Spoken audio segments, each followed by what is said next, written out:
आज हम करेंगे डी ब्लॉक एलिमेंट्स।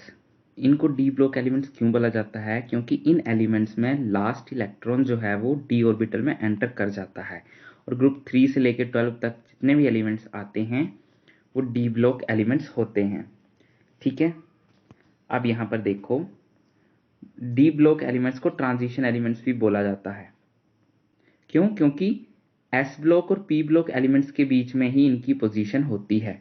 यहाँ पर होते हैं एस ब्लॉक, यहाँ पे होते हैं पी ब्लॉक और यहाँ पे आते हैं डी ब्लॉक। ये डी ब्लॉक आते हैं तो ये एस आ गया, ये पी आ गया, तो इनके बीचों बीच है, इसलिए ट्रांजिशन एलिमेंट्स बोल देते हैं।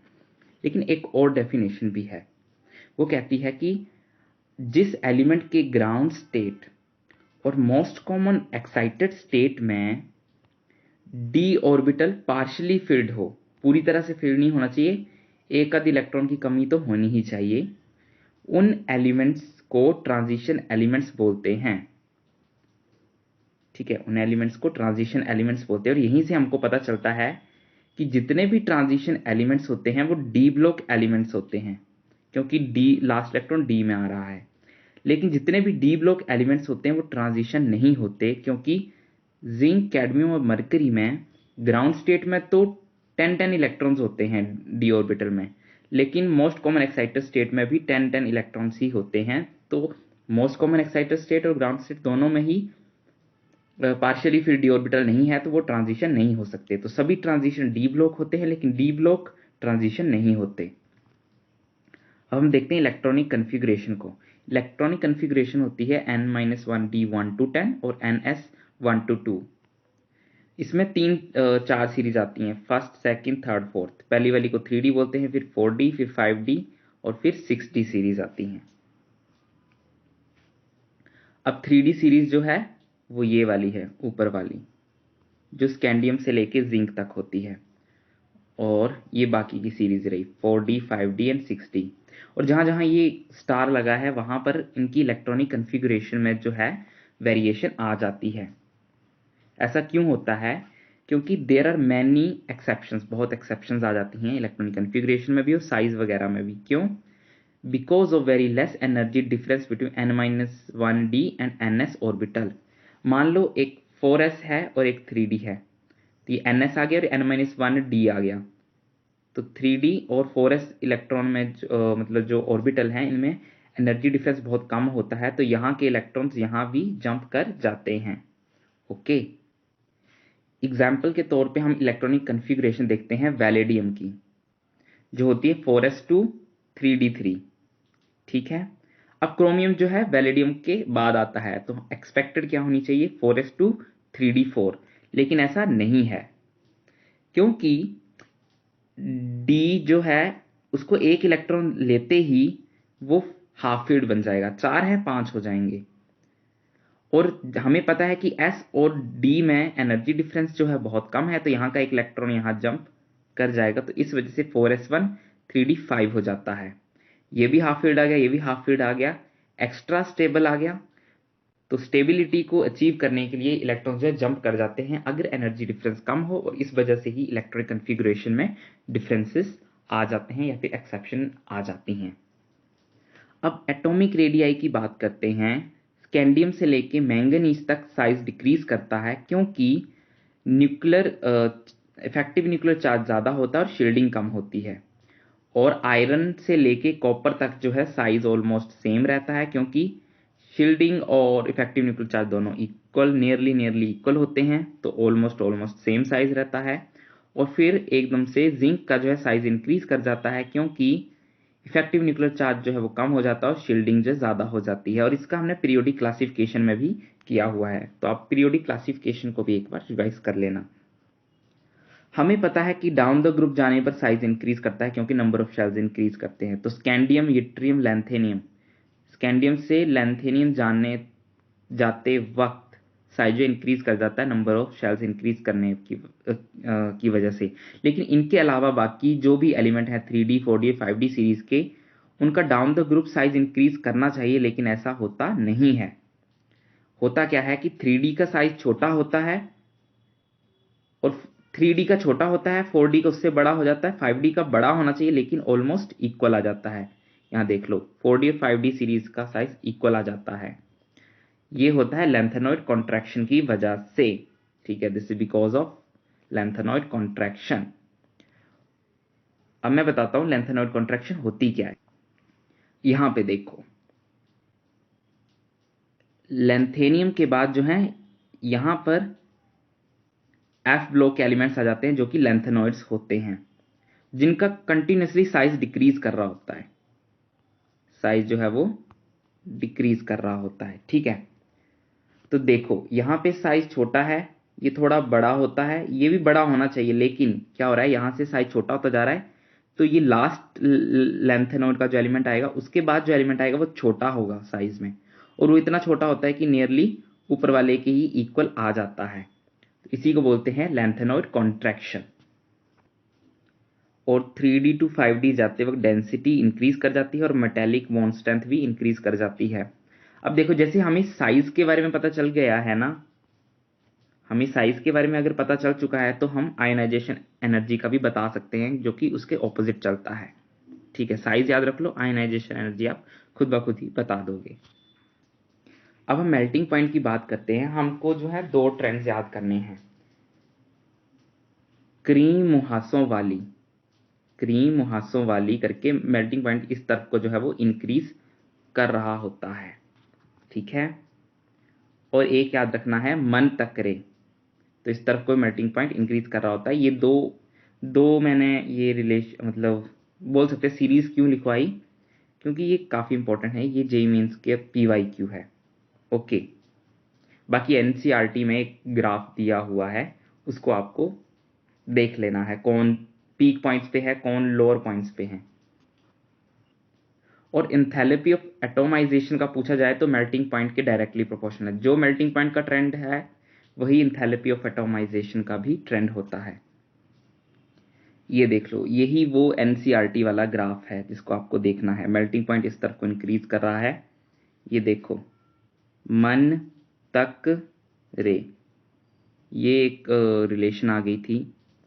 और ये है क्रीम मुहासों वाली, ये पीक पॉइंट्स पे हैं, क्रीम मुहासों वाली जो है, ये याद रखना है। और सबसे कम मेल्टिंग पॉइंट जो होता है इन तीन एलिमेंट्स का होता है।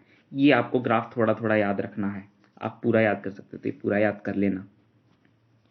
लैंथेनॉइड कॉन्ट्रैक्शन क्या होती है, filling of 4f before 5D orbital results in a regular decrease in atomic radii called lanthanoid contraction. बस जो मैंने लैंथेनॉइड कॉन्ट्रैक्शन को जो आपको समझाया है उसी को एक किताबी भाषा में यहाँ पे लिखा है, बट हाँ आपको ये भी याद करना होता है।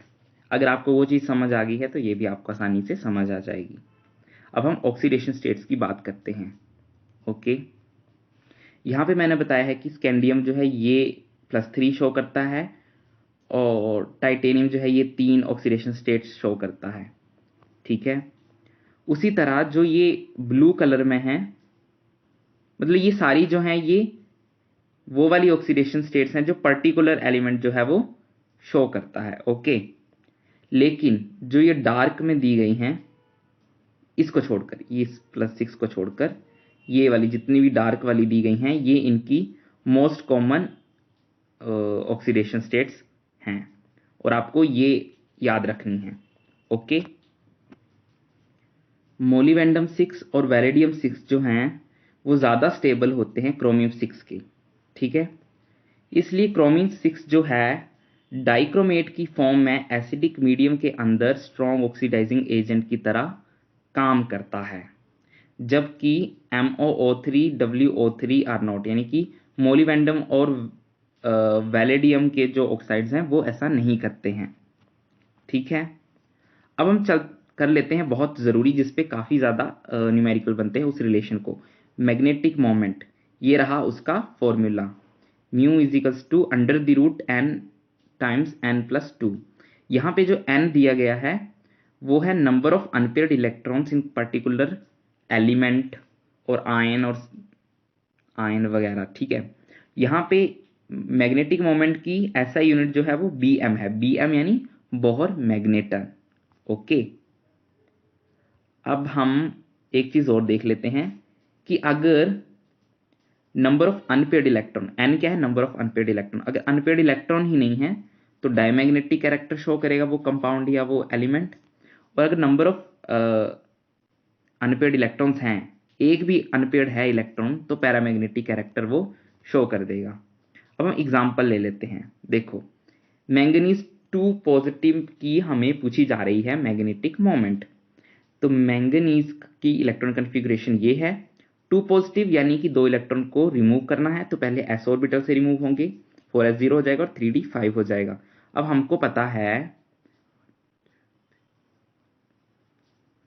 हाँ हमको पता है कि d में 5 ये बॉक्सेस होते हैं, तो 1 2 3 4 5, तो 5 जो हैं इलेक्ट्रॉन्स यहाँ पे हमने फिल कर दिए, तो पांचों के पांचों ही, तो n जो आ गया 5 आ गया, पांचों के पांचों ही यहाँ पे अनपेयर्ड है, मतलब इस तरह से किसी की पेयरिंग नहीं है, तो पांचों के पांचों ही अनपेयर्ड है, तो n 5 आ जाता है। और जैसे ही 5 को n इंटू एन प्लस 2 का होल अंडर रूट पे फॉर्मूला में पुट करेंगे, तो 5.92 बोहर मैग्नेटन जो है उसकी मैग्नेटिक मोमेंट आ जाएगी। ठीक है। और हाँ, अगर आपको एक ट्रिक भी बता देता हूं, अगर नंबर ऑफ इलेक्ट्रॉन जो हैं 6 हैं और आपको उसकी मैग्नेटिक मोमेंट पता करनी है, वो भी नियरेस्ट इंटीजर में, तो 7 आएगी, क्योंकि 5 पॉइंट, ये देख लो यहाँ पे 5 थे अनपेयर्ड इलेक्ट्रॉन, तो 5.92 यानी नियरली इक्वल टू 6 आ रही है। तो मतलब जितने नंबर ऑफ इलेक्ट्रॉन्स होंगे उससे एक इलेक्ट्रॉन ज्यादा, एक नंबर ज्यादा बढ़ा देना, 6 है तो 7, 5 है तो 6, उतनी आपकी मैग्नेटिक मोमेंट आ जाएगी, अगर वहां पे नियरेस्ट इंटीजर में पूछा गया है या फिर बहुत से ऑप्शन दिए गए हैं जिनमें ह्यूज डिफरेंस है, पॉइंट में नहीं है। अगर डिफरेंस पॉइंट में आ रहा है तब आपको कैलकुलेट ही करना है। इट्स अ ट्रिक, ओके, जो कि मैक्सिमम केसेस में लग जाती है। आपको पता होना चाहिए कौन से केसेस में वो ट्रिक काम करती है। फॉर्मेशन ऑफ कलर्ड कंपाउंड्स, जो डी ऑर्बिटल होते हैं वो कलर्ड कंपाउंड्स बनाते हैं, क्यों? डी ट्रांजिशन की वजह से पढ़ते हैं वो क्या होता है। अब देखो, जो इलेक्ट्रॉन होता है लोअर एनर्जी वाले डी ऑर्बिटल में, वो एनर्जी को एब्जॉर्ब करता है और हायर एनर्जी वाले डी ऑर्बिटल में एक्साइट करके चला जाता है। ठीक है। और फिर क्या होता है, वहां पे हायर एनर्जी वाले डी ऑर्बिटल में पहुंच जाता है, पर वो उसको होम सिकनेस फील होती है, उसको घर सा नहीं लगता। वो कहता है कि नहीं, मुझे लोअर एनर्जी वाले डी ऑर्बिटल में वापस जाना है, मुझे होम टाउन वापस जाना है। तो होम सिकनेस की वजह से वो कम बैक करता है अपने घर की तरफ, यानी कि लोअर एनर्जी डी ऑर्बिटल में, और इस दौरान वो एनर्जी को रिलीज कर देता है जो उसने एब्जॉर्ब की थी। और वो एनर्जी जो है विजिबल रीजन में लाई करती है, और विजिबल रीजन में लाई करने की वजह से ही वो कलर कंपाउंड शो कर देता है। ओके। और डी ऑर्बिटल एलिमेंट्स जो हैं वो कॉम्प्लेक्स कंपाउंड्स भी बनाते हैं।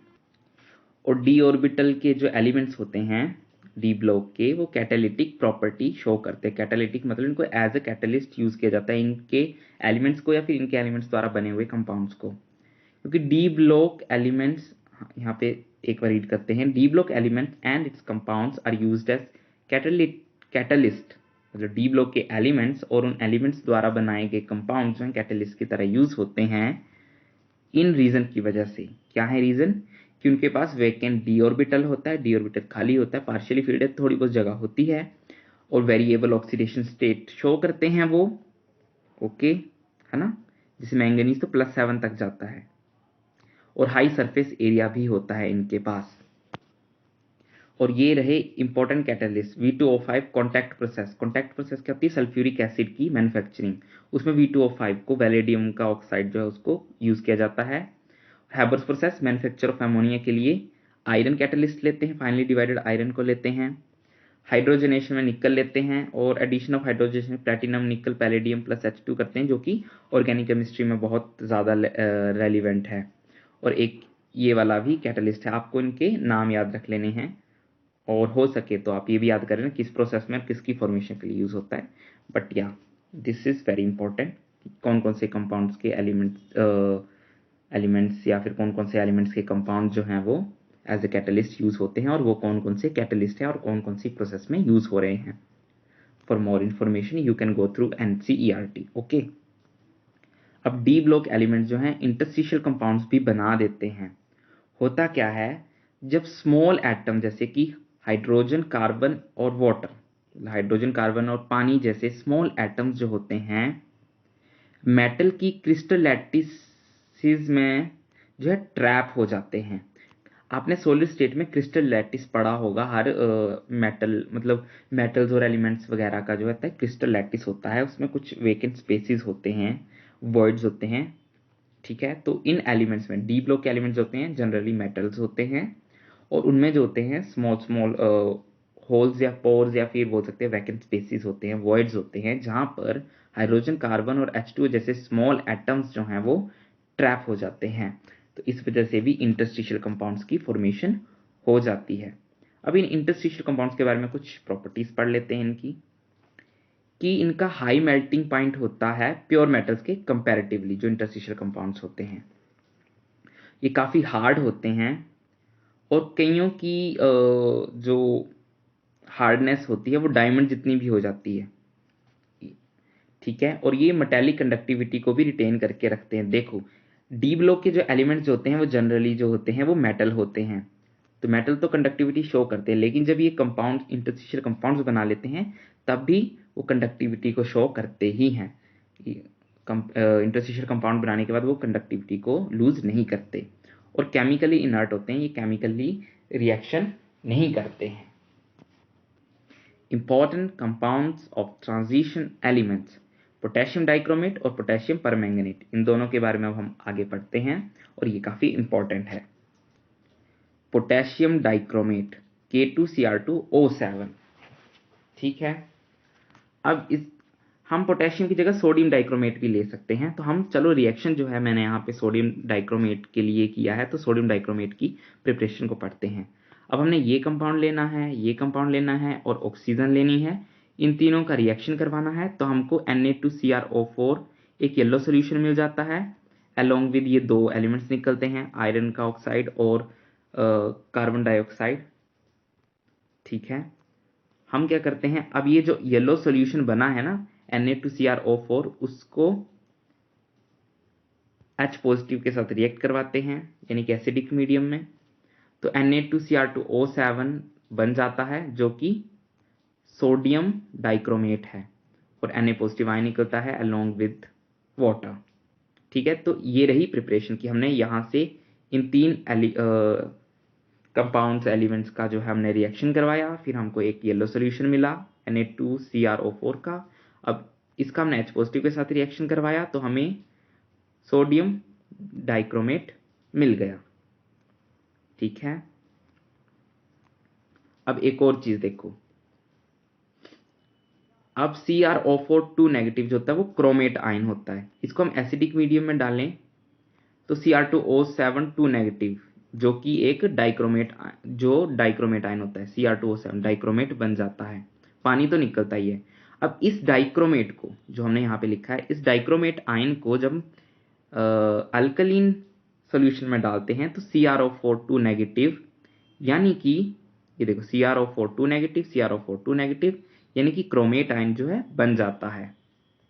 ठीक है, सिंपल सी बात क्या है, जब हम क्रोमेट आयन को एसिडिक मीडियम में डालते हैं तो डाइक्रोमेट बन जाता है, और जब हम डाइक्रोमेट को अल्कलीन में या बेसिक मीडियम में डालते हैं तो क्रोमेट बन जाता है। ओके, और वाटर तो साथ में निकलता ही है। ये रहा क्रोमेट आयन का स्ट्रक्चर, ये रहा डाइक्रोमेट आयन का स्ट्रक्चर। जैसे कि CrO4 2 नेगेटिव था तो 4 ऑक्सीजन थे आ गए, 2 नेगेटिव चार्ज था आ गया, और 1 क्रोमियम था आ गया। वैसे ही डाइक्रोमेट का भी स्ट्रक्चर है, ये स्ट्रक्चर भी काफी इंपॉर्टेंट आपको याद रखना है। अब हम बात करते हैं पोटेशियम परमैंगनेट की, KMnO4 की। अब हमने लिया मैंगनेट आयन MnO4 2 नेगेटिव, ये मैंगनेट आयन होता है, इसको H पॉजिटिव के साथ रिएक्ट किया, फिर एसिडिक मीडियम में डाला, ये एसिडिक मीडियम में रखा, तो MnO4 नेगेटिव जो कि परमैंगनेट आयन है, तो परमैंगनेट में बदल गया, साथ में MnO2 निकला प्लस H2O। ये याद रखना है कि मैंगनेट आयन को एसिडिक मीडियम डालो तो परमैंगनेट मिल जाता है। ठीक है, अब Mn2 positive plus H2O8 2 negative plus H2O जो है MnO4 negative, SO4 2 negative plus H positive जो है बनाता है, और ये रिएक्शन भी आपको याद रखना है, ये वाला रिएक्शन इंपॉर्टेंट है, ठीक है। अब पोटेशियम पर मैंगनेट फॉर्म्स डार्क पर्पल या फिर ऑलमोस्ट ब्लैक क्रिस्टल। जो पोटेशियम पर मैंगनेट होता है वो डार्क पर्पल, ऑलमोस्ट काला ही होता है, वैसे क्रिस्टल जो है बनाता है। अब पोटेशियम पर मैंगनेट जो है वो टूटकर ये कंपाउंड्स बना लेता है, और मैंगनेट जो होता है वो पैरामैग्नेटिक होता है, और पर मैंगनेट जो होता है वो डायमैग्नेटिक होता है। ओके। और हाँ, ये चीज याद रखना, आई थिंक मैंने कुछ गलत लिखा है, एक मिनट। और यस, ये है पर मैंगनेट जो है वो मैंगनेट बना देता है, साथ में मैंगनीज के डाइऑक्साइड बना देता है, और O2 गैस निकलती है साथ में। ये इंपॉर्टेंट है, ठीक है, ये इंपॉर्टेंट है, इसको याद रख लेना। अब वही है कि मैंगनेट आयन का ये स्ट्रक्चर याद रख लेना है जो कि ग्रीन कलर का होता है, और पर मैंगनेट आयन का स्ट्रक्चर याद कर लेना जो कि पर्पल कलर का होता है। ओके। अब बोला है कि जो पाई बॉन्डिंग होती है वो पी ऑक्सीजन के पी ऑर्बिटल और मैंगनीज के डी ऑर्बिटल की ओवरलैपिंग की वजह से होती है। होता क्या है कि जो मैंगनीज का डी ऑर्बिटल होता है वो ऑक्सीजन के पी ऑर्बिटल के साथ ओवरलैप करता है और फिर पाई बॉन्डिंग हो जाती है। Now these are some important reactions जो आपको एक बार देख लेने हैं और उसको प्रैक्टिस करना है। इसमें कुछ ट्रिक नहीं बता सकता, अगर आप याद कर सकते तो याद कर लेना। 2 ही रिएक्शन है और ये PYQ रह चुके हैं जेईई मेंस का और बोर्ड्स का भी, तो फिर आपको करना चाहिए। और यहाँ देखो क्या कह रहा है कि permanganate titrations in presence of HCl acid are unsatisfactory since HCl acid is oxidized to chlorine। देखो क्योंकि HCl एसिड जो है वो ऑक्सीडाइज होके क्लोरीन दे देता है, क्योंकि HCl एसिड जो है ऑक्सीडाइज होके क्लोरीन दे देता है, इसलिए HCl एसिड की प्रेजेंस में जो परमैंगनेट टाइट्रेशंस होती है वो अनसेटिस्फैक्टरी होती हैं। जो रिजल्ट्स हमें HCl एसिड से चाहिए हैं परमैंगनेट की टाइट्रेशन से, वो हमको नहीं मिलते। रीजन ये है कि HCl जो है ऑक्सीडाइज होकर क्लोरीन बना देता है। ओके, तो इसी के साथ हमारा जो है डी ब्लॉक एलिमेंट्स कंप्लीट होता है। अब हम करेंगे एफ ब्लॉक एलिमेंट्स, और आपने जो है डाउन क्लासेस चैनल को जो है वो सब्सक्राइब कर लेना है और अच्छे से मेहनत करनी है और पढ़ना है। और एनसीईआरटी को इनऑर्गेनिक केमिस्ट्री, जो एनसीईआरटी की इनऑर्गेनिक केमिस्ट्री है उसको अच्छे से रिवाइज करते रहना है, क्योंकि वो बहुत ज़रूरी है। एक कहावत सी भी है कि inorganic chemistry is the bible of, एक मिनट, हाँ, NCERT is the bible of inorganic chemistry. मैं गलती से बोलने लगा था inorganic chemistry is the bible of NCERT, नहीं, NCERT is the bible of inorganic chemistry. अगर आपको इनऑर्गेनिक केमिस्ट्री मास्टर करनी है तो आपको एनसीईआरटी से उसे लाइन बाय लाइन रीड करना है। और ऐसा नहीं है कि आप एग्जाम से एक दिन पहले भी उसी को ही रिवाइज करते रहो, तब तो आप कर ही नहीं पाओगे। आपको मतलब आपकी प्रिपरेशन के जो 1-2 साल हैं तब आपको लाइन बाय लाइन रिवाइज करना है, और जब आपके एग्जाम्स नज़दीक आ रहे होंगे तो आपको जो है ये मेरे शॉर्ट नोट्स जो हैं उनसे रिवाइज करना है। चलो मैं ज़रा अच्छा सा स्माइली बना देता हूँ, वो तो राक्षसी लग रहा था। ठीक है, मुस्कुराते रहिए, खुश रहिए, पढ़ते रहिए, मेहनत कीजिए। Thank you very much. और हाँ, मेरे चैनल को सब्सक्राइब कर देना और अपने फ्रेंड्स को भी रिकमेंड करना, क्योंकि ज्ञान बांटने से ही बढ़ता है। Okay, thank you very much. Thank you very very much.